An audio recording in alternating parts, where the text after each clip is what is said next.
Hello, all, and welcome to the Fantasy and Sci-Fi Fanatics podcast. I'm your host, Daniel Coolbaugh, and I have with me today a very special guest, Scott Oden. Scott, how are you doing today? I'm good. How are you doing? Excellent, excellent. Scott's coming back his second time with us. Last time we just had, I called it a magic day because I had you, Mallory Kuhn, and Michael R. Fletcher, and no matter what we talked about, it just seemed like it was a really good discussion. So, Yeah, but that Fletcher guy, I mean, I know, right? it's just sad. Sad waste of Canadians. I'll tell him you said so. He's probably watching this, so I'll tell him, make sure you watch Scott's 2 episodes. But yeah, it was a really good day. I just thought we had too many good things, so I didn't want to stop us. So we'll go back to those questions right now. And if you guys are watching, this is part 2 again. You can watch the first part. It'll be the week before this one. So please make sure you go back to that because Scott had some really good things to say. I might have had a word with him that was okay. But I felt like we had a really good discussion. So, particularly on your character development, world building. So, definitely a must see. We're going to start in with a 4th question. How do you go about researching ideas for a book such as A Gathering of Ravens? With that one, I start, since it is historical fantasy, I start with the history side. And the easiest way for me to do this is to make a timeline of actual historical events, then see where I can fit fiction into it. So, I probably have about a half a dozen research books. I prefer to research with some sort of encyclopedia of the time period that I'm looking for. And then I'll just go into Word and make a linear timeline. I'll have the year and I'll put what happened, and then I'll start to slip little bits of fiction into it. Building, I guess, the story as I fill in the years. And then I'll have that with me. I always write a very detailed synopsis, extremely detailed synopsis. The one for A Gathering of Ravens was about 100 pages long. Oh, wow. Single-spaced. And I'll have that sitting with me while I write. And in the synopsis, I'll add little world-building questions to myself. Because the only people that will ever see this synopsis, me, my agent, and my editor. So I have asides, I have little bits of dialogue, I have research footnotes, things I need to look for. And it's just a rolling document with all the world building that I need, for it. And then I'll add more as I draft. So, but yeah, I'll start with any of my books. The first thing I start with is an encyclopedia dedicated to the time period that I'm looking at. So in this case, it was an encyclopedia of Northern mythology, and has every single term, every mythological figure, and since it is nonfiction, it has lots of really good footnotes for other research. Oh, that's a good point. Yeah. So, and I've probably amassed about 200 or 300 books on everything from Vikings to Celtic myth to weapons. And that's just my Northern European section. Then we have the ancient Egyptian and the ancient Greek, some ancient Persian. Yeah, that's pretty much the only thing I keep now is research books, and everything else I try to read online, though I don't like reading online. So. Yeah. I feel like researching online for that kind of thing is very difficult for me. Definitely think having the actual physical. It is, and also the whole business with Wikipedia, it's not always accurate. Yeah. But a well-researched Wikipedia article with sources is a great place to start. Oh, yeah. And especially if it has a bibliography, and you can go through that bibliography and get some research for yourself. Some of it's online, so that's even better. So the big thing I have trouble with, since I live in a small southern town, we don't have JSTOR access. Mhm. And so if I come across a JSTOR article, I have to, get online and go, hey, can somebody shoot this to me? Yeah, yeah. And somebody I know will, copy it and send it to me. So that's what social media is great for. Yeah, amen to that. I think you make some really good points there, though. I never really considered having a encyclopedia for that time period. That's a really good idea. That's how I learn the best, I think, is with an encyclopedia. Yeah. And I know why, because when I was a kid, my mom made us read the encyclopedia. If we didn't have something else to read, we read the encyclopedia for an hour a night. And it kind of backfired because I loved encyclopedias. So I'm like, yeah, hit me with all of them. But I always had to use an encyclopedia as research. That those books is step one. So my mom always made sure we use that first. Oh yeah, yep. And they always kept an updated one, so we always had usually we had Compton's or something like that. Yeah. My dad worked at Sears, so they got a discount, so we always had encyclopedias. So.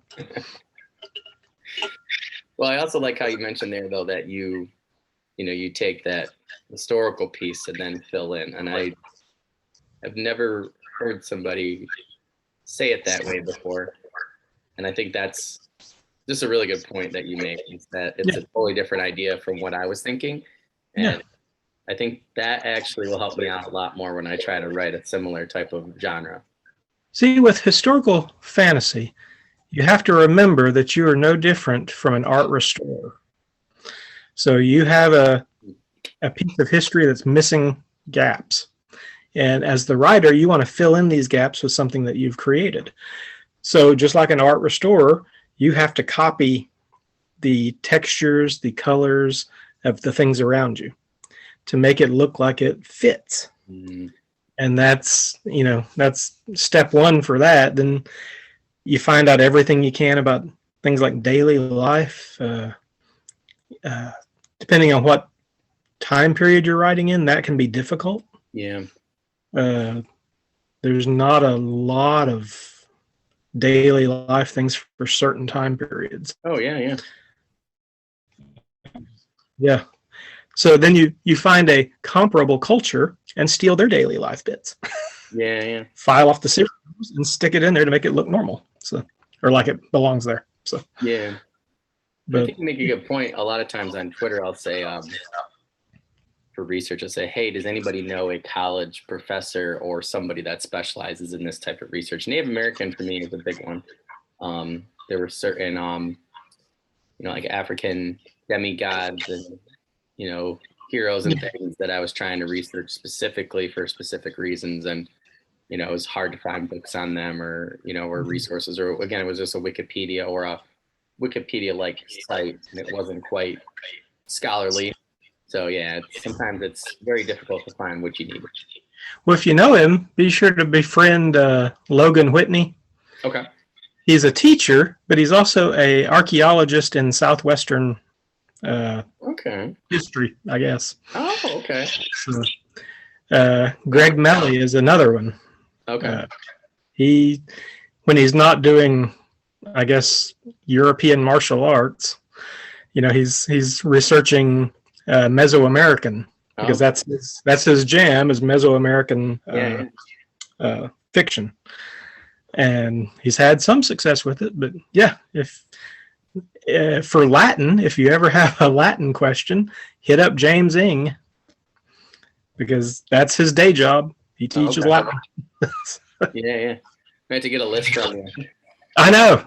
Well, I do the same thing. I go on Twitter and I'll ask a question, then I remember who's answering. Yeah. And eventually I can trust him. He's actually a professor of this or that. So it's actually a really good way to find people, though. I think that you just made a good point there too. Just going and finding the area of study, and research the person and see if they know what they're talking about. or if they'll help. That's something else that I have not considered doing. I think it's smart. Now, most writers I've noticed, if they have a unique day job, are more than happy to go out, recommend it. They love talking about their day job. So, and Fair. yeah, so they've been Johnny on the spot more times than I can count. So, It's like, I mean, I teach history during the day, so I mean, I'll talk your ear off about whatever time period you want to talk about. So I definitely understand that. Well, do you have a specific time period, or are you just a general history? I'll be honest, I'm more ancient history.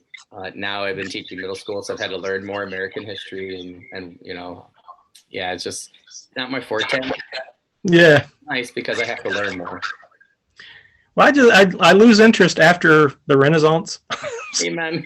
Took the same class 3 times in college just because it was before the Renaissance. Yeah, once it gets into the industrial, I'm like, I don't care. I'm just I can get to the Three Musketeers era, and then after that, I want to go back in time again. See, I like certain era. Like I like the Three Musketeers era. Yeah. I don't like getting there, and I don't like afterwards. No, I totally understand. And the Tokugawa period is definitely my favorite time period, but it's because of what was going on at that time in Japan, and not necessarily, the time period itself. My friend, he said, you're weird. He's like, you say you don't like Renaissance, like after, and then you study the Tokugawa period a lot. I'm like, well, it's different. All Asian history just bounces off me. I have, and I'm very Eurocentric because that's where my family is from. Oh yeah. We did the genealogy. I have absolutely no Native American blood in me whatsoever, despite family stories to the contrary. And the only person I have a great grandmother that was born in Brazil, but she's Dutch. Wow. So she's not native to there at all. So, and she was born in a Dutch trading colony in, I can't remember the name of the city now, but in Brazil. I was like, oh, maybe I got some sort of, no native. Nope, sorry. Yeah. Well, that's like my friend, we were just discussing this the other day, and when my uncle went to Scotland, they tracked down our village and plan, and then we're able to see like our, like the pattern of the cloth, and then they were able to make a copy, which they weren't supposed to do. But they were able to take a picture and then bring it back, and then through that research, they found out that like we had family that had fought for a Scottish king, which I thought was really interesting. So I'm trying to do some research on the side on that, but it's been really difficult with the pandemic. Yeah, my paternal grandmother, her family goes back to the son of Ragnar Lothbrok. Oh, that's really cool. And I want to name my firstborn son, and my wife said no. So, well, make it the middle name. You could always get what she wants for the first name, and then it's like little Stevie Ragnar. Ragnar, yeah, little Stevie Ragnar. Yeah, my friend said what we call him in person with her is one thing, and then what we call him behind her back is a different thing. So, oh yeah, yeah. We decided never to have children, so I don't really, ooh, what could I name Scott Jr.? It's fair. Yeah, Ragnar would be a cool one though. It would. I know. I've heard online of somebody named their child Darth. Yeah, I did hear about that. Why would you do that? Why? Yeah. Well, it's like I love Utrecht of Edinburgh, but I wouldn't name my kid that. My wife hates that. We watched the series, and she just tunes out because she doesn't want to know anything about Uhtred, son of Uhtred, son of Uhtred, son of Uhtred, son of. Well, I actually I stopped at first because I was like, oh, I really liked the first book, but then I had already watched the show, and I was pulled in. But when I had finished the first book, I just thought, man, this added to everything instead of taking away, which I think is rare. But, yeah, I'm about to be on the Pale Horse then, and I just watched the whole show again last week. Oh, it's good. I've read all the books twice now, I think. Oh man, yeah, I'm definitely gonna get to that one. I think I'm gonna slide it in after this year. I got Clayton's, I got yours. Gathering of Ravens, and I think think I'm gonna switch gears and go Pale Horseman. So there it is, right there. I was just talking to a couple of friends of mine. They're like, I need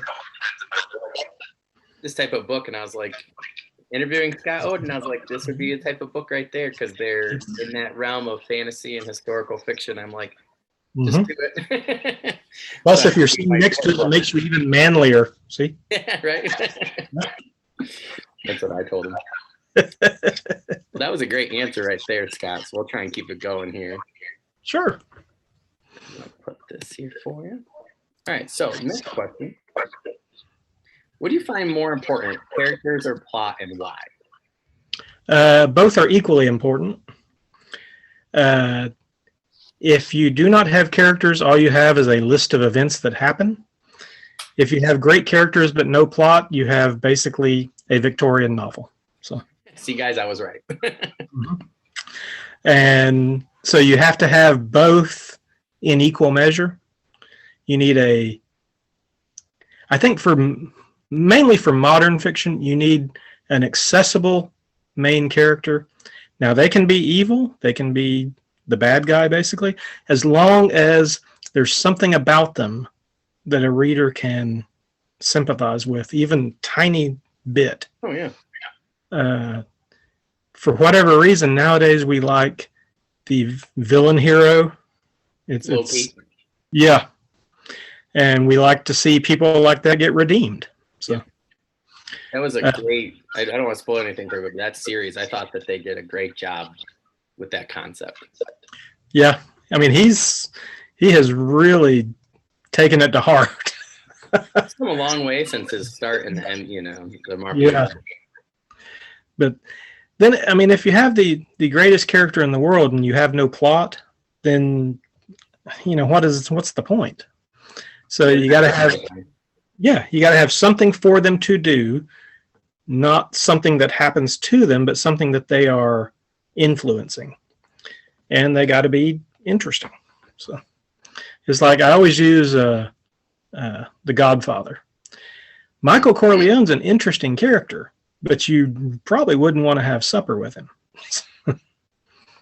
And it's the same thing. I mean, you have an interesting character who's trying to, I guess, get into the family business. So, yeah. And everybody loves that sort of thing. So, well, probably not everybody. But. I think you made a good point. We talked about this one. People are going online saying one or the other. I'm like, I think it could be both. Otherwise, to me, if you have one and not the other, I stop reading your book. Yeah, it's and I mean, you need even more than that. You got to have the ability to turn a phrase. You have to have some ability to create similes, metaphors, etc., that people enjoy. You need a bit of a poetic ear, and you have to be good with dialogue. So you have to have all of that in order to, I guess, gather in the readers. So I think Fletcher had a good talk the other day on their podcast. I really liked how he put dialogue, and you guys should definitely check it out. He made some really good points, and him and I talked. He's like, I just read a conversation myself as two characters, and I don't know. I think it was 2 episodes ago, so I think it was either 38 or 39, but it was really good, and he had some real insight to it, and I think just again, like you worded some things differently than some people have, and I think he did a really great job with that, and I think you're both right about just dialogue being really important. Now he makes it sound easier than it is. He does. He really does. It sounds like you just sit down in your head and you got 2 people talking to you, and they're la, la, la, la, la, and you write it down, and boom, you're done. But no, it's to get good dialogue is a lot harder than that. So it's because like everything that I'm saying, you would have to go through and remove all my all that out, make it sound natural, but also impart story business. Yeah. So it's like Clayton Snyder, right? Reading River of Thieves, and I'm like looking at his page, and I'm like, how do you get such natural dialogue? It's very like you and I are talking. Like, I mean, it's crazy. Howard Jones has a way of doing it where he writes his first draft almost as a script. Oh, okay. And it's mainly dialogue. He's got a little bit of stage direction. Yeah. And a few things like insert big battle here. Yeah. That sort of thing. But he mainly gets his dialogue nailed down. Yeah. And then adds everything else to it. So somebody else was just saying that the other day. I don't know if it was Rob Hayes or Dirk or one of them or their guest. Like, it couldn't be Dirk because he doesn't actually write his books. That's fair, yeah. I asked him to write mine. He said no. So, he said he doesn't write. He's not a writer. He's an actor. Yeah. So. I told him, I said, you can act like you wrote mine. We'll just split the profits. Like, that worked too. Yeah, but somebody just mentioned that. It's so funny you said that. Somebody just mentioned that. That's how, they do it. And I thought, it's a really good idea. I started writing screenplays originally. Not that they were good, but, I wrote in that format. I never thought of writing a book that way. So. Yeah. I've done a few. I did the original opening for Gathering of Ravens that way. Okay. The dialogue to me it needed to be on point. Mm-hmm. And so that's the only way I knew. I'd just come off of writing 2 screenplays or 2 episodes for a potential TV series. Yeah. Never got made. So, but so I was comfortable at the time with the formula, so I just did the first 2 chapters as dialogue, and then added in the rest of it. So, and it was actually an actor. If you ever watched 24, the last season, the actor who played Samir. Oh yeah. His name is Mito Hamada, and he's a friend of mine. We chatted. A friend of his, the way we met, a friend of his was the model for the main character on the cover of the Lion of Cairo, the British edition. Oh yeah. And that guy was in the TV show Nightfall. The one about the Templars. Yeah, he was the assassin. So. Oh, that's cool. Yeah, looks completely different because I guess the way they shot him, he was a little bit younger. But Mito saw that book laying on his coffee table, started reading it, sent me a message. So we just chatted back and forth. So he was reading the very first version of Gathering of Ravens. And he's the one that made the suggestion, why didn't I change my male priest to something else? Because he looks at it from a Hollywood point of view. You got to have good meaty roles for women. Oh, yeah. Because that's people want that. People want someone that doesn't have to be rescued. Oh, yeah. That drives me crazy. Yeah. Yeah. And it was a brilliant suggestion. So I sat there, I went back and I changed all the pronouns and all this. And I'm like, oh my God. So I'm like, thank you. I'm going to take that under advisement. And I'm like, for her. So, but yeah, he's also, I didn't know him at the time, but when I wrote Lion of Cairo, he was the image I had in my mind of the main character from a role that he had done where he played the guy that was against Osama bin Laden before 9/11, Sheikh Massoud. So, and I like the way he looks. I'm like, I couldn't figure out what my character should look like. So I'm like, he's going to look like that. No. And then suddenly I get a message from him like 2 years later. That's crazy. It was weird. It was so weird. I ran it with my agent to make sure it wasn't somebody, scamming me. Yeah. He's like, nope, that's really him. I'm like, so. That's really cool. Well, Idris Elba is listening. I formed a character after him. So you can play him in a movie or do a book cover for me anytime. If he's listening, I didn't make a character after him, but he can play any one of them he wants. I'm not complaining. Yeah, him and He wants to play Grimner. I'm like, hey, you do it. A kid just asked me the other day about the movie, Dark Tower. I said, well, Matthew McConaughey and Idris did a really good job. I said, everybody else needs to figure out what they were doing, but they were like so compelling. back and forth. One of my friends goes, I don't know who that is. I'm like, you don't know who Idris Elba is? I was like, do you not watch movies? Like, I've gotten a lot of information from him, so I love that Thor character, like how he did Heimdall. I just think that it was just perfect, and that's how I always picture his mannerisms and stuff. Yeah. So. I want to see him play James Bond. Right? That's what I've been saying. Oh yeah. He's got it down. Like oh yeah. He's that or Alex Cross, like I thought that was him. Was wanting to do like the TV show or whatever. So I thought they picked another actor for it. But yeah, I like that or something. Like the audition tape. Yeah. Gosh, he would just make it. He's already got the cool. He's all he just needs to do is show up in a suit with a gun. Yeah. Oh man. I think that's a great suggestion. Writing it dialogue as a screenplay. I've heard of it. If you have trouble with dialogue, if you feel like your dialogue's not up to it, write your dialogue first. So. But then you really find what you got there. I feel like Yeah, because I mean, all your dialogue should carry story information. Yeah. And not be obvious about it. No. And that's to me, that's a pain in the ass to do. I cannot. That's the hardest part of writing any scene is getting the dialogue right. And I always go back and tinker with it right until the very day I hand in the very last version. Yeah.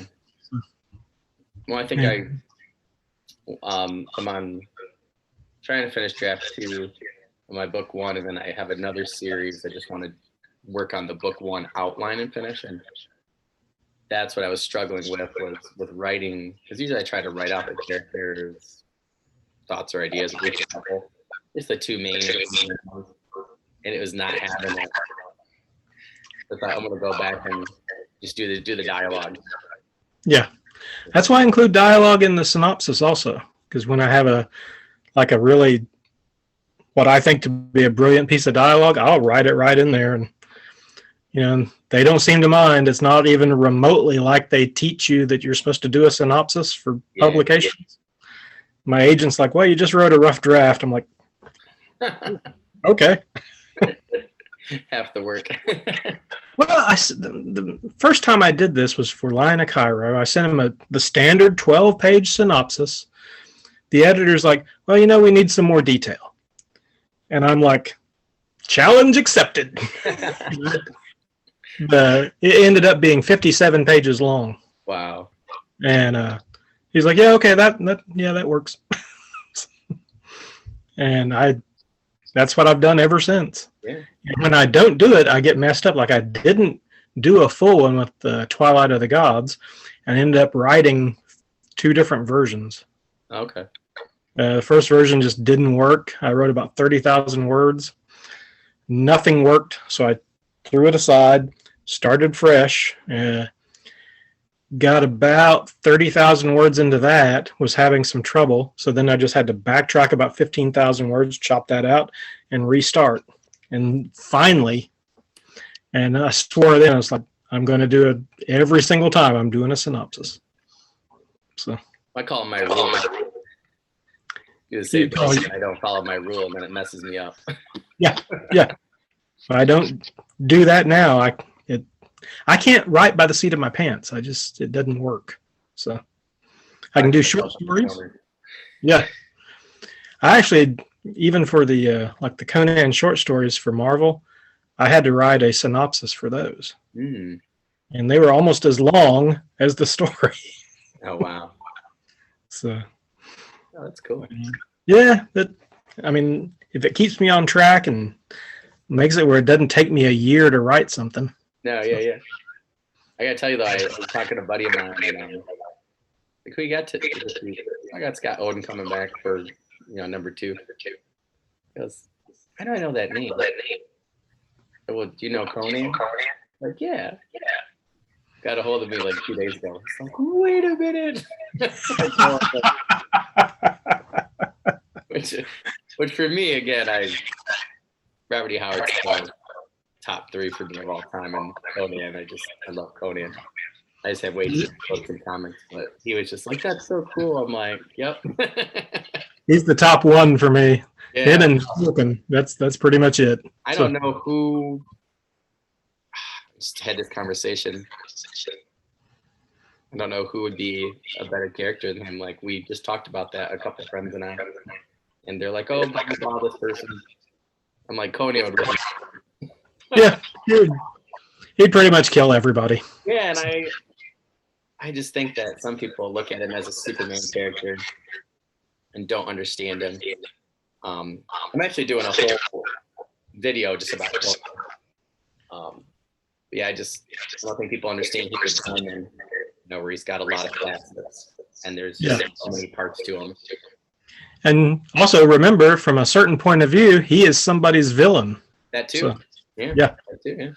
And because he didn't pull his punches, he was a rather bloodthirsty pirate. Yeah. He sacked cities. So yeah. So from somebody's point of view, he's the bad guy. So yeah. But we still love him.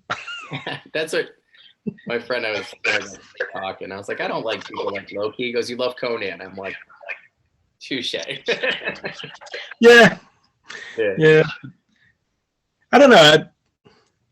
I don't know why we just tend to gravitate toward the person that would tear down everything that that you've built and just take a whiz on it while it's burning. So, but he's fascinating.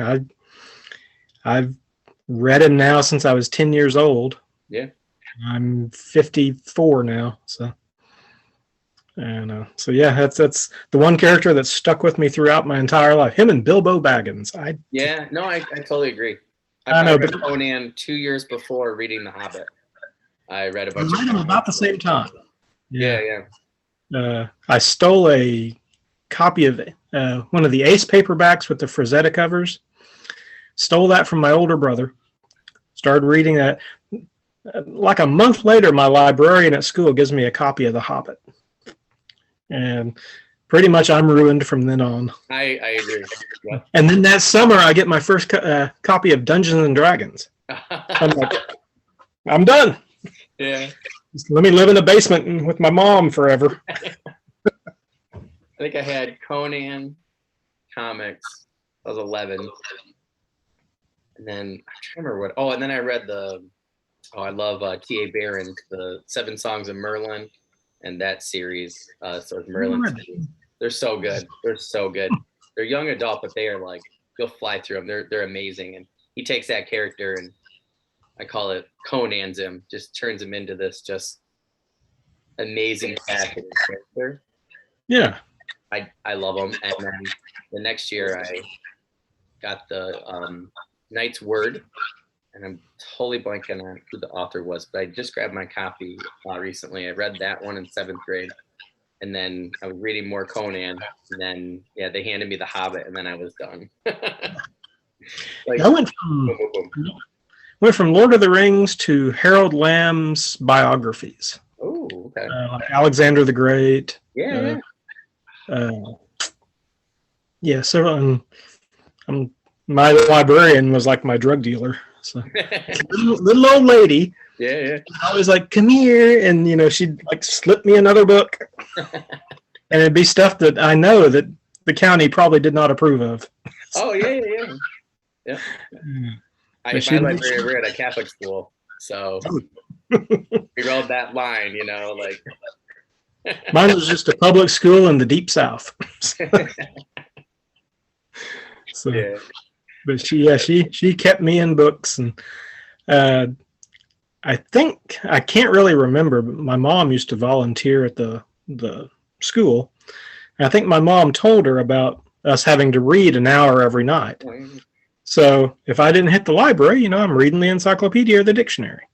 So every day I'd come by the library if I see if there's a book I needed, and she's like, "Here, try this one." Several of them didn't work. I bounced right off of Madeline L'Engle. Oh yeah. Couldn't even get into that. There's a couple others that just didn't do anything for me. And then, she struck gold with The Hobbit. So, And after that, I bought my own copy and I had it tucked in and carried it wherever I went. So I think my buddy and I shared it all 8th grade, like back and forth. The library copy back and forth. And then that's when the Lord of the Rings movies came out. So went to the Fellowship probably 8 or 9. Oh man, I was way into adulthood when those came out. I think I was either 8th or about to go in the freshman year. I can't remember, but man, we spent a lot of the money I was saving up for college and stuff. Like we went way too many times. I keep forgetting y'all are really young. Yeah, I'm only 34, so. Oh yeah, okay, yeah. I think when I was 34, I was managing a Blockbuster Video. So. Oh wow, I miss Blockbuster. Oh, that was the best job. That was the best job I've ever. Age right there. Yes. Grabbing movies, video games, and pizza right next door to each other. I mean, yeah, and everybody come in and want to talk about movies, and you're having chats with everyone, and Nintendo 64 just came out. So we had one hooked up, and we weren't supposed to, but we had it hooked up and hidden inside the kids' TV. So once we closed, we'd pull that thing out, and we'd Mario Kart until midnight. So. I used to have tournaments at the one in my town, the Mario Kart tournaments. It was awesome. Yeah, we had those. Yeah, we didn't like kids, so we just like to play by ourselves. Yeah. It was, I think I was the 3rd or 4th oldest person there. Everybody else was a teenager. I think my manager was older than me. So yeah. It was great.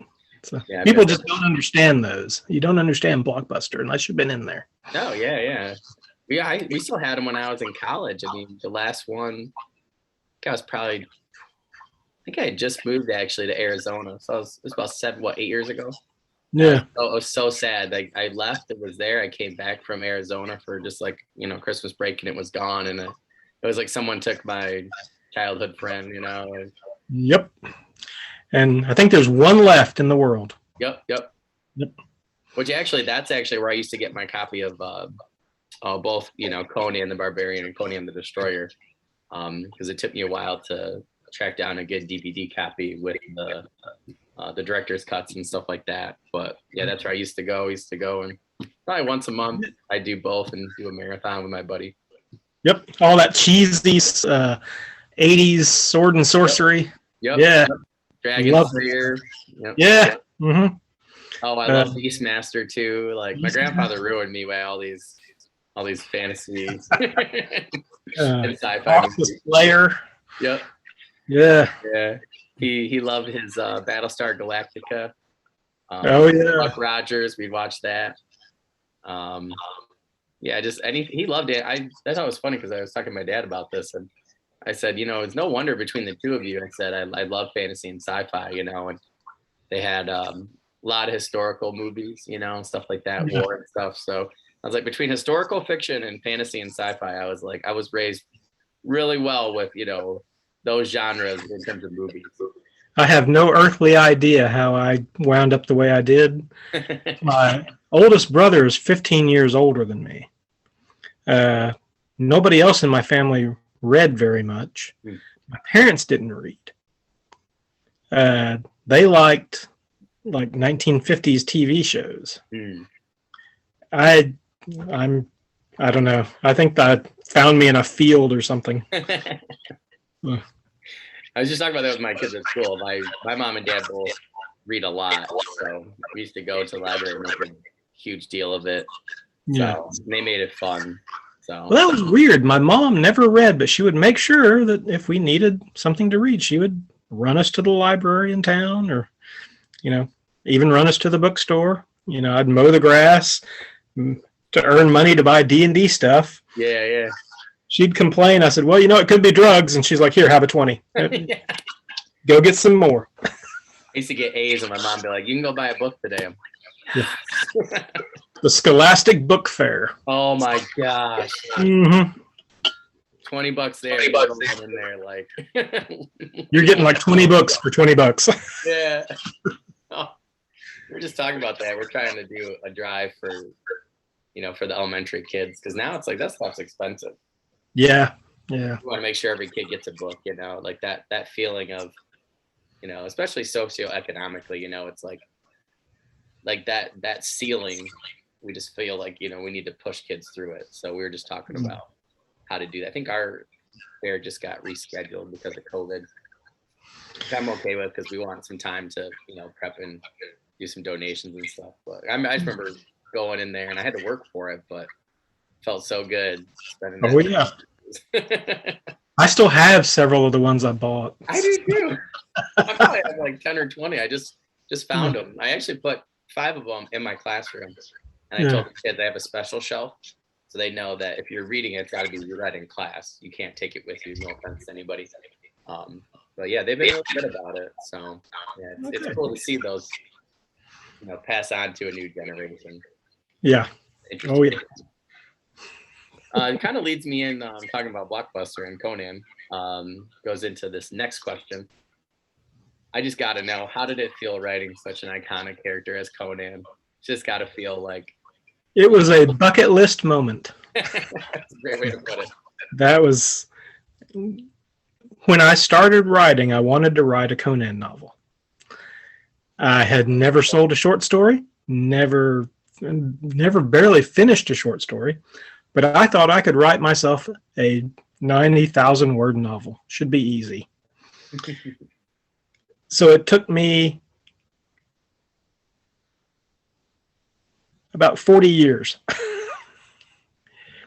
So, I sat down, I decided I'm going to write this novel. I'm going to sell it to Tor Books, and they're going to be overjoyed. And by the time I get 3 chapters, Tor Books is no longer publishing Conan.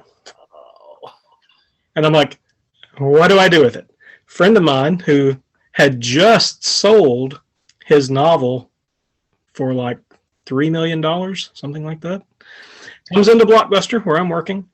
And I'm like, I got these 3 chapters. They're supposed to go to Tor. Tor doesn't do this. What should I do? He's like, just change the names. I'm like, I can do that?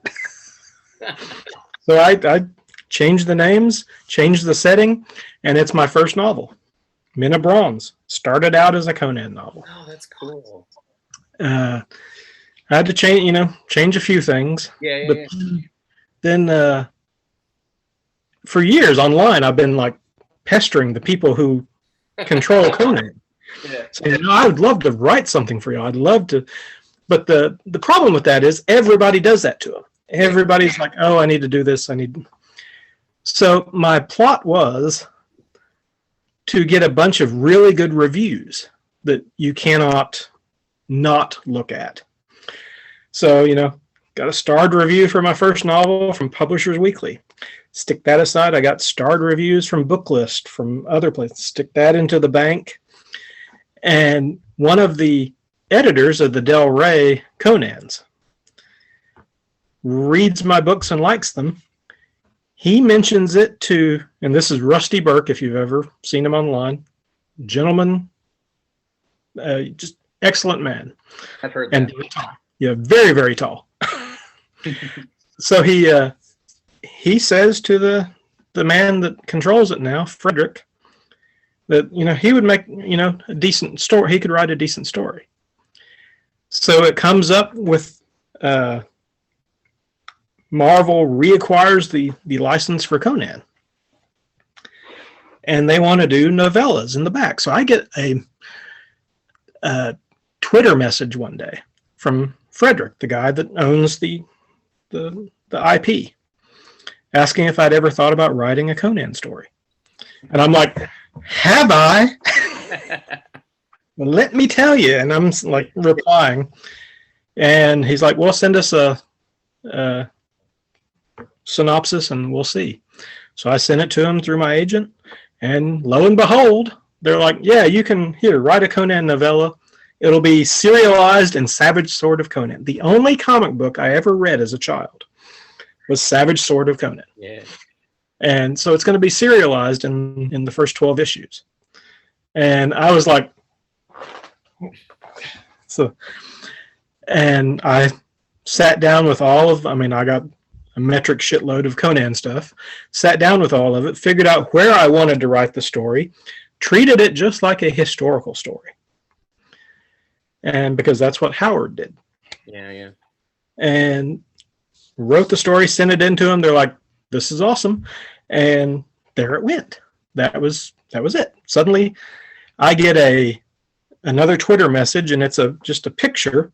He had taken a picture of the draft copy that Marvel had sent him and said, oh, hey, how does this feel? I'm like,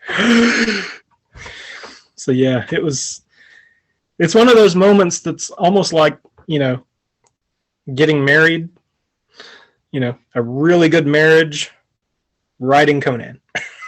They're right there. So it was so awesome. And then they let me write another short story. So oh, that's cool. I know. I was like, and they're like, well, Funcom is doing a video game, and they want a story for their downloadable content. I'm like, I can do this. They wanted 5,000 words. I gave them 9,000 words for the price of 5,000. So they're like, yeah, we'll put that in there. We don't mind. I'm like, and yeah, it was awesome. After I finish the third Grimner book, I'll actually be writing a Hyborian Age novel. Not Conan, but it's going to be in the Conan universe. Well, I like those other ones that were kind of like the smaller young adult ones from the early. I read all those, and the one that had Conan in it as the king, and it was like his guard. Those are probably some of those were some of the best novels I've ever read. Where just they had different people, and they took the world, and they just came up with so many great characters. Well, now the license for that is held by Titan Books. Oh, yeah. And yeah, they have their own stable of writers, but I had been contracted for this before they bought the license. Yeah. So they're still like, yeah, we'll go ahead, write it, send it to us. If it fits our plan, we'll take it. Yeah. But hopefully it will let me write a honest to God Conan novel. That'd be cool. Because even though he had never meant to, John Hocking has actually thrown down the gauntlet. He's written what they consider the best pastiche Conan novel, Conan and the Emerald Lotus. I don't have that one. You need to. It's hard to find. It's because it's the very last one they ever made from Tor Books, and everybody's like, "This is great. This is the best one." And I'm like, "Wait a minute, I haven't written mine yet." Yeah. Give me a second. Yeah, so hold my beer. Yeah, hold my mead. Let me. Yeah. Once I get the nod for that, I'm like, okay, time to put up or shut up. Yeah. I think you just redid my whole career for me there, because if Titan owns the rights, I need to get hired or get to writing for Titan, so that. In order to do any of the media type tie-ins, write original books that people love. I've gotten invitations to write for Black Library, write all this other stuff, but I enjoy reading Warhammer 40K. I don't think I would enjoy writing it because they have a really, really tight schedule. Yeah. You got 3 months to write a book, complete, start to finish. I'm like, I have not worked up to that yet. Yeah. The third Grimner book will be the fastest book I've ever written. I'll be done by the end of the year, and it'll be 9 months from when I started it in April to the end of December. And then the first quarter of 2022, I'll be writing the Hyborian Age book. And after that, I don't know what I'll do. Yeah. So, hopefully Conan. Yeah. Well, you got a pre-order done right now, so you just let me know, and you send it to me, and you'll be the first one. So that's like my favorite setting. My friend asked me today, goes, "Who's one character you want to write?" And I I think you could tell through the phone. I'm like, yeah, He goes, never mind. He goes, I know it's Conan. I'm like, yeah. I'm like, there's a lot of characters I love, but there's not a character I love more than Conan. So people tell me they don't even put him like I'm not trying to be rude to anybody, but like like I love R.A. Salvatore. I love Drizzt. He's definitely my second. When people ask me, they just know that Conan's in his own league. Like I don't even talk about him anymore because see, all of those other characters could not have existed without Conan. And I totally agree. Yeah, he is the reason you have Drizzt. He's the reason you have Wheel of Time. Yep. He's the reason you have Game of Thrones. Malazan would not exist without Conan. So that is the you have Tolkien for one side of it, yep, and you have Howard for the other. And without either one, you don't have fantasy like it is today. Oh yeah. So and I have to tell you, one of the coolest things I saw in Dark Horse comics in those early 2000 runs, when I still had the rights, was with the back of one, and it was a friend of Robert E. Howard's, and he had talked in one of the newspaper articles that had talked about Robert E. Howard when he passed away, and they wrote it into a little clip, a couple of panels, and it was so cool. I mean, I still have the comic at my parents' house, and it talked about how people would watch Robert E. Howard, and he'd be sitting there looking out, at like the fields and stuff, and they would say that it was almost like Conan was talking to him, mm-hmm. and then he would go and write, and they would, see these writing sessions, and to me that was always the coolest thing. They even said like, oh, it's like Conan's his friend and is sharing an adventure today, because they're not in order, but that's how friends share stories, and it was one of the coolest.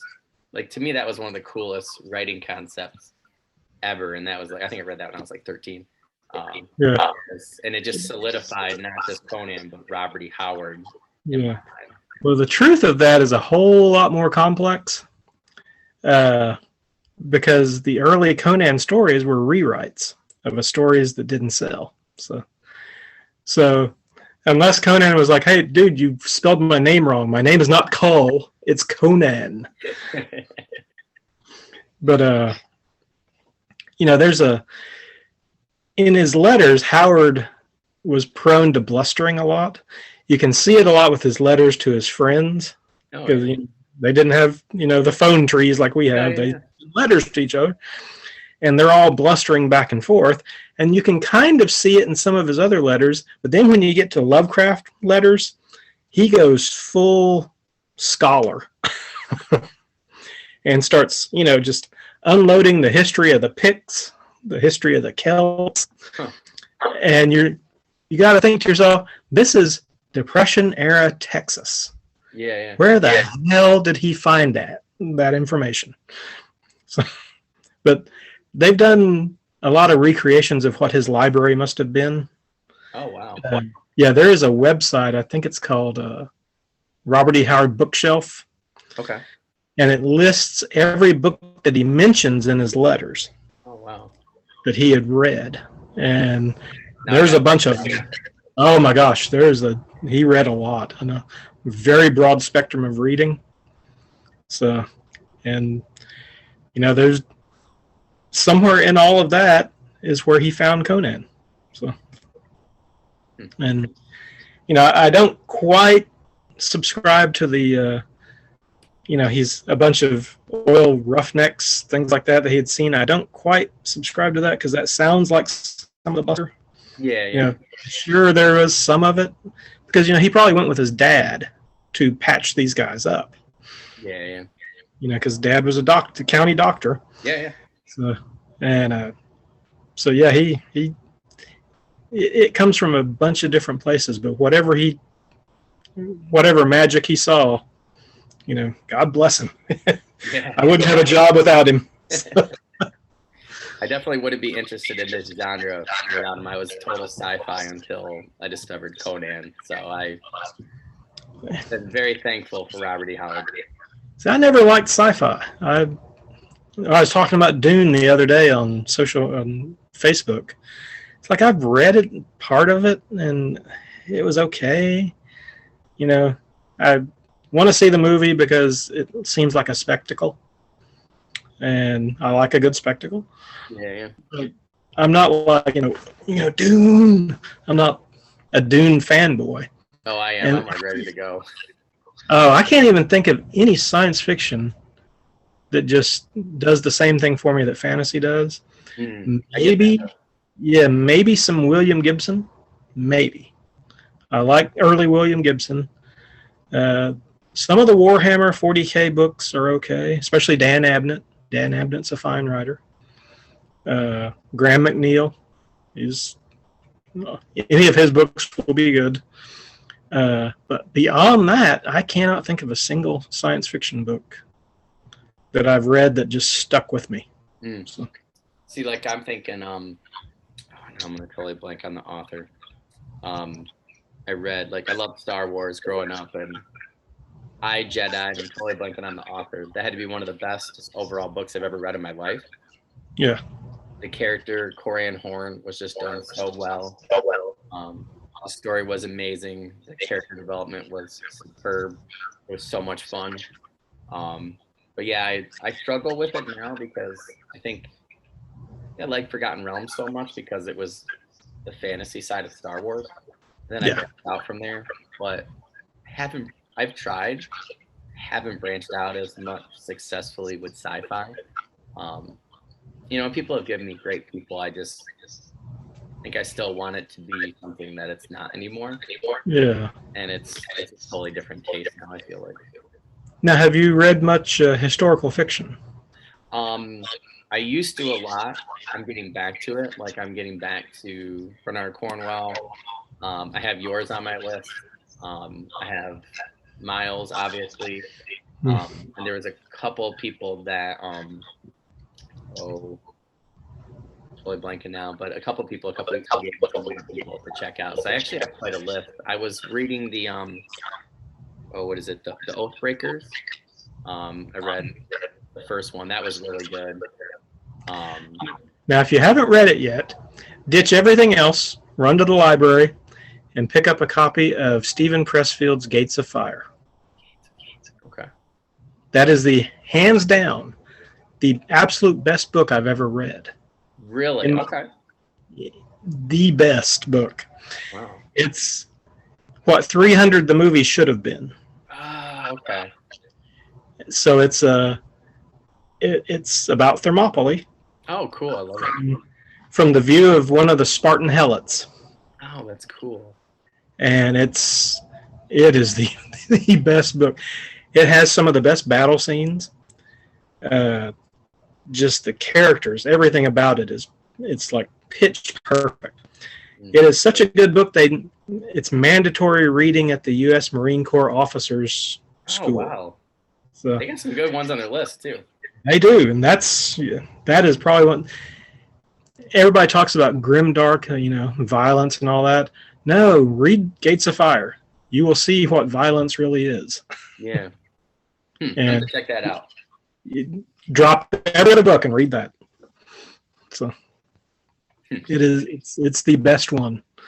And see, that's where I was trying to explain to a friend of mine. He's like, well, you like writing fantasy and urban fantasy. It's like, why are you reading historical fiction? And I'm like, you need to go read this book I just read. I was like, it was so good. And like the last, I like historical fiction. I'm a history teacher. I mean, and how you guys write historical fiction is very much how I like my urban fantasy, or just what I call like mythological fantasy, or ancient and medieval historical fiction. There is no difference between that and most fantasy. That's totally true. I mean, you throw some magic. Yeah. Supernatural. Well, you throw some mythology and magic into the ancient world, and you have sword and sorcery. Yeah, totally. And the same thing with the Middle Ages. You throw some realistic seeming magic, and there is no difference. It is the same thing. So it just has a better pedigree because it's gone to college. Oh, yeah. Totally true. So. Right. Well, I'm gonna have to check that out. I'm going to the library actually Saturday with a buddy of mine, so definitely have to check that one out. That book, kick everything off your TBR pile and read that book. Okay. All right. You will not be disappointed. I guarantee. So. Well, now you got me really excited to go to the library. My work here is done. They're They have a good fantasy and sci-fi section, but their historical fiction is definitely a lot better. So that was already going for something there anyway. So that actually works out perfectly. Ours is okay. I mean, it's small town Alabama library. Better than some. It could be better with some of their research. They have extremely outdated Cambridge ancient history, which that's where I did most of my original research for Men of Bronze. Go to the library, photocopy pages from the Cambridge ancient history, and sit down and do the same thing I was talking about with that. So. Yeah. But it was too expensive to buy because I think a full set is $1,500. Yeah, it's crazy. Even a unit that I saw the other day was like $500. I was just like, yeah, never mind. I'll just go to the library. Yeah, I think now they're on like either the 46th edition or something like that. Yeah. I think my library has 31st edition. Well, I'm going to send this question to you because now you got me really interested in your answers tonight, especially with some of the things we talked about in our first interview. We kind of talked about this a little, but what advice would you give authors who are struggling to finish their first or second draft of their first novel? The best advice is to power through whatever problem you seem to perceive you're having and simply finish it. That is 99% of anything. You can't edit an empty document. You know, as long as you have it down on the page, you can make it better. So do everything you can. There's a lots of ways that you're going to sabotage yourself. There's lots of ways you're going to allow procrastination to keep you from doing it. And you're going to call it everything but procrastination. You're going to call it research. You're going to call it waiting for the muse to strike. You know, all of this stuff you're going to embrace because it feels right. It feels like if it's not flowing naturally, I shouldn't do it. That's bullshit. Sit down every day at the same time if you can for an hour. Do 400 or 500 words every single day. The more you show up to work, ready to work, the more the muse will come by and visit. The butt in the chair is the most important part right now. So the best advice I can give, finish what you start, even if it's a short story. Don't read the exact same thing that you're writing, because you will sublimate all of the current trends, which are not going to be a trend by the time you're finished. It'll be a trope and nobody will like it. So sit down, finish what you start, throw out all of the how to write books. All of them are BS. Chuck them out the window. The only book you need is Strunk and White's Elements of Style. If you have trouble with grammar, if you have trouble with usage, that's it. That's all you need. And you don't even need that now with the internet. But turn off the internet. It is a great distractor. Unplug your phone. Make 1 hour that you choose, but whether it's in the morning or in the evening, make that as sacred as an hour at church. Tell your family that the only way that you're going to interrupt me is if one of you are on fire. And then if you can't stop, drop, and roll, come and get me. And people always laugh. They think I'm joking. No, I'm not joking. Yeah. Everybody will try to derail you somehow. Your own mind will try because it wants to protect you from being told no. Don't let it. Just get it done. Get your first draft done, and then start working on it as a second draft. Get your second draft done. Start shopping it with fellow writers. You don't need to hire an editor if you're planning on being traditionally published. And you don't, even for self-publishing, hiring an editor comes later. Right now, you just need a bunch of writers who are willing to read it and give you honest feedback. That's the hardest part, is getting honest feedback, because there is nothing worse than a pack of writers. So finish your draft, show up every day, shut the world out, and just get it done. So that's it. It took me 44 years to learn that. Well, that day, our first interview, and I was talking to Mike after, and I was basically like, Mike, please tell me I can go work on this other idea.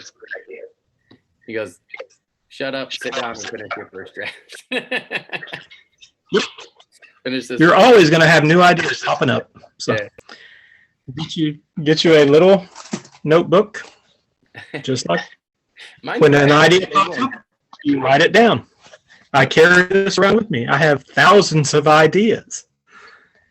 If that idea is still bugging me when I'm free to write it, then it's a good idea. If it's not, it'll get folded into something else.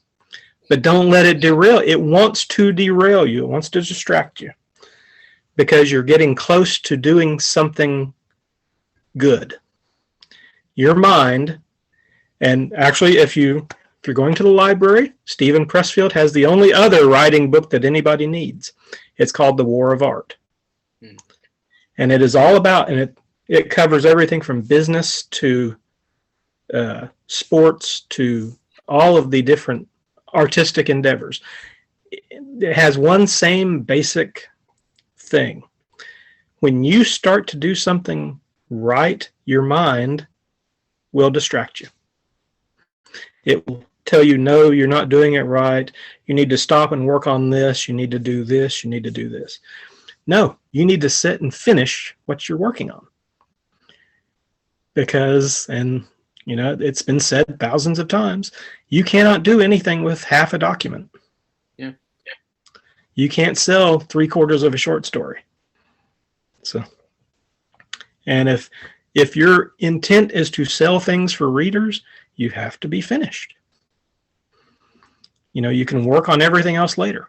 So, but do that. I think that's great advice. And leave here and go work on your story.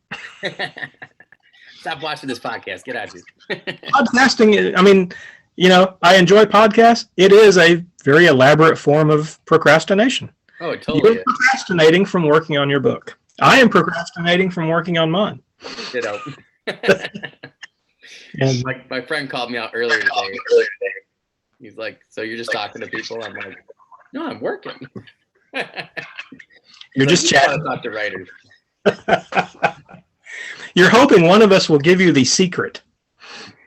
I feel like I gave up on that. There is no secret. There is absolutely no secret to writing. There's no secret list you have to be on. There's no friends you have to know. Nothing. All you have to do is get finished. Yeah. If you get it finished, you're ahead of 98% of the people who will ever write a book. Oh, yeah. And I was thinking about it earlier. I was like, this is my version of like writer therapy. Yeah. Everybody talks about having the same problems as me, so it makes me feel better, so then I can go and edit or write. If you really want to feel good about your writing, volunteer to read a slush pile. I did that for about 9 months before my first book came out. I felt so much better about myself. I know it's horrible to say, but oh my God, the crap they get. Yeah. It was horrible. You'll get stuff that's not finished.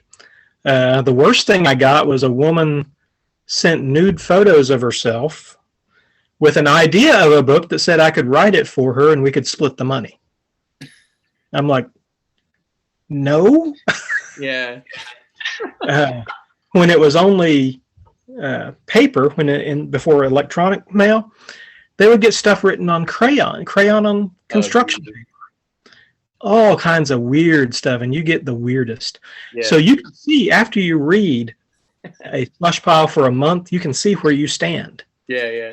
You stand a whole lot better than what you used to think you did. When I quit, I passed it on to another writer friend of mine. He's like, oh, it can't be that bad. 2 weeks later, he's like, I see what you mean. I'm like, and this was a small agent. Yeah. Small agent that didn't get much mail. And the crap that we got was just mind-boggling. It's like, why are you sending this in? Did your mom tell you this was a good story? Yeah. It's not even in English. I mean, it's in English, but it's not a grammatical version I recognize. Yeah. And it just, they're like, okay, I'm going to write a 9-book series. Very first thing you do before you sit down to write a series, write 1 book. Yeah. Make that 1 book self-contained. Because unless you're planning on just self-publishing the whole way, if that is not a self-contained story, no publisher is going to touch it. Yeah. Unless it's the second coming of Patrick Rothfuss.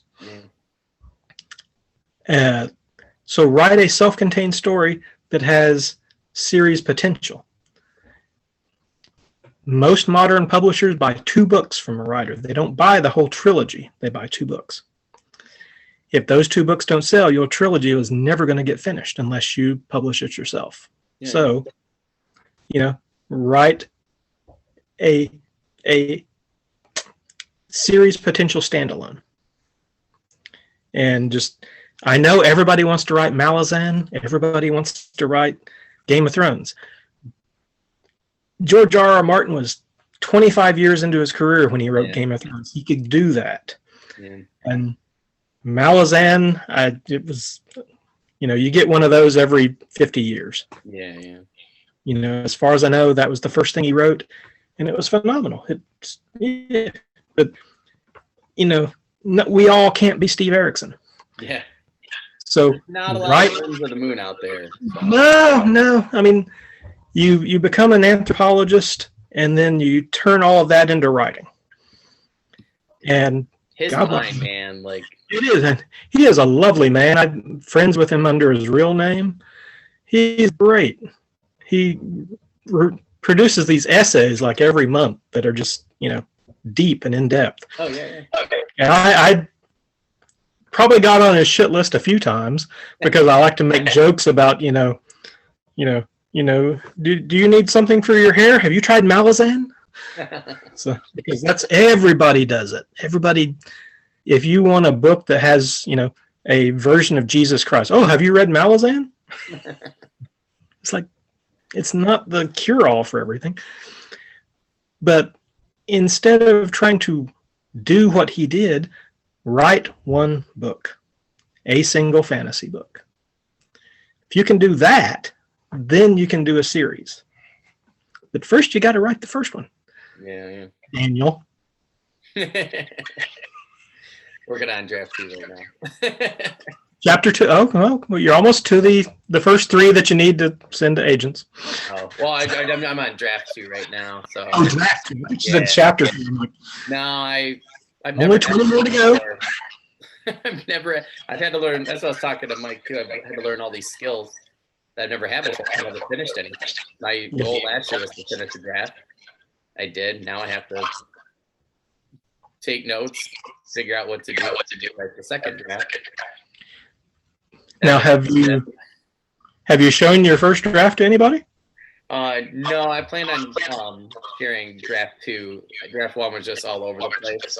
Point of view, character, stuff like that. I was changing things. I didn't have enough planning, which is good to know. Which is why I want to plan my next novel, because it's going to go a lot smoother and be easier. But what I'm going to do is restructure draft 2. I've already cut 2 characters, formed 2 new ones, fixed the outline just a little as I've gone, so that way by the end I'm trying to save myself work later by doing a little bit more now. I don't want to just start all over because I know that 65% of it I'll keep until people tell me they don't like it. Well, I hate to break this to you, but it never actually gets any easier. I think that's why I've been struggling. It doesn't. The second book actually feels worse than the first one because the first book sets expectations. Yeah. And you're sitting there absorbing all these expectations. And you're like, what if my second book sucks? It is called the Sophomore Book Syndrome. Yeah. I've been hearing a lot of it lately. Yep, it's a real thing. According to, I think the writer was Joan Didion, every single book that she's ever written is like pulling teeth. Now, she is not some chump of a writer. She's not, no. So, you know, be prepared for this to hurt with every single. I guess more I'm just thinking, I'm just hoping I can get just a little smarter, because I was just kind of like, what was I doing? And it's only the first 4 chapters where, I think there's 2 chapters where it's first point of view, but other than that, though, it's not as bad as I thought. But definitely need to do more, telling more than showing, that kind of thing. Just basic stuff. You can tell it's my first draft. Yep, we'll get it finished. But I show it. You did write it. Hey. Now I gotta rewrite it. Yep. Writing is rewriting, so get on the rewriting. I'm about 25 pages into 99. I got to go do another 10 here in just a minute, like at least tonight. Yeah, so I'm trying to finish pretty quickly, but yeah, I made so many mistakes. I was just like, oh, why did I do this to myself? And now I can't stop because I'm addicted. Yeah, which is good. It's a good feeling to be addicted to writing. Yeah, but you're gonna have days where you can't get your fix, and it's gonna really hurt. Then you're gonna have days where you're like, I am a god of the English language. Look at these sentences; they are perfect. And then the next day, you're like, what is that shit that I just wrote? That's where I was early this morning, so I had to take a break and then come back to it later in the day. That's pretty much every other day for me. I'm on my 6th book, and I still don't think I can write. I'm convinced that they're going to come and find me and take away my writer card because they've seen through my sham. I've been told by 3 people recently that when I was telling them we were going to do our second interview, that Gathering of Ravens was brilliant. So I highly doubt that someone take your card. So I think you're okay. I don't know. I got it hidden from them just in case. So. This last one here, and you kind of already talked a little bit about it. I'm curious what authors or books you would recommend. You've already had a couple that I'm really interested in checking out. I'm actually making a list too. For the website here the next couple of weeks, but just curious, like right off the bat, what other authors or writers would you consider you really need to pick up your books? My number one recommendation nowadays is Howard Andrew Jones. He has a finished trilogy that's out now from St. Martin's. The Ringsworn trilogy, I think is the name of it. Howard is he's one of the most solid writers I know. I mean, the man never writes a bad word, and if he hears this, he's gonna be, oh no, I write lots of bad words. I'm like, no, not really. You don't. Let's see, Clayton Snyder, but you already have him, I'm sure. Yep. Reading him and that Fletcher dude. Yeah. I gotta get into that. I gotta buy that novel still. I keep forgetting. I got that when I won it online, and I'm sitting there looking at it. I'm like, I'm gonna read this. It's dark. Yeah. So I gotta read it in small chunks because I'm already a depressive person. I don't need any help. Yeah. I've actually been rereading. I had to take a break from writing Grimner 3 to write a synopsis for this upcoming book after I'm finished. So I've been rereading Hour of the Dragon by Robert E. Howard. Ooh. Because I'm borrowing his structure. Because that's like the perfect sword and sorcery novel. You cannot improve on that. It's. Do you not have that one? Oh, it's free online. Go to Gutenberg. Just Hour of the Dragon. It's 70-something thousand words. The only novel of Conan he ever wrote. It was serialized in Weird Tales when he couldn't. It was meant for a British, but they went under before they to publish it. It's great. It's the quintessential sword and sorcery novel. So I'm kind of borrowing elements of it. That's all anybody for mine, does. I'm gonna not. Yeah, I figure I can't do any wrong if I'm copying his pacing. Yeah. Different chapters, but I'm gonna borrow his pacing and his chapter style. So. Like, and if then you've never read a book before, then you wouldn't be pulling from what you know. But if you everybody's read something. Yeah. So. Plus, if you've read a book before, you're probably not going to be a writer. Yeah, exactly. Yeah, I think we're all okay. Yeah, I mean, everything has been done. It matters how you do it. Yeah. There's nothing new under the sun, so don't worry about that. Yeah. But you and I could both write the exact same novel, and it's going to be different. So, because we have different styles, we have different things we look at. You have a different poetic ear than I have. They're not going to read exactly the same. So, yeah. That's actually an episode that I do. We're going to take a question from another author, and then, I'll probably just do it honestly. But I'm going to give two authors the same characters and have them go and setting and have them go from there. Yeah. Come back and tell us what they have, and then we'll read the different. That'd be interesting. Yeah. Yeah. Right. I think it'll be very interesting. Yeah. Let's see. Of course, I've suggested Gates of Fire. Yeah. Absolute best book I've ever read. Tim Willock's The Religion. If you like David Gentle's Legend, you need to read Tim Willock's The Religion. Okay. It's not about religion. The religion is what they used to call the Knights of Malta. Oh, that's cool. It was called The Religion. This is about the Siege of Malta, the Ottoman siege of Malta. Oh my gosh, it's bloody. It's so bloody. I've read it 2 or 3 times, but it is one of the best siege books that you'll find. Oh, that's good to know. Yeah. I know some people were asking about that. So. Yeah. That and David Ball's Iron Fire. It's the same thing. It's like we just talked about. They are both about the Siege of Malta, but they're different. Iron Fire is more of a character study. Different people that took part in the siege. Okay. Some of them are historical. Some of them are fictional. The Religion is what would happen if Robert E. Howard got a hold of the Siege of Malta. And Tim Willocks is a medical doctor in England, but he's a big Howard fan. So you can see elements of Conan in his main character. Oh, that's cool. He's a Saxon who used to be a janissary. He was kidnapped at a young age, trained as a Ottoman soldier, and then retired. And now he's a merchant.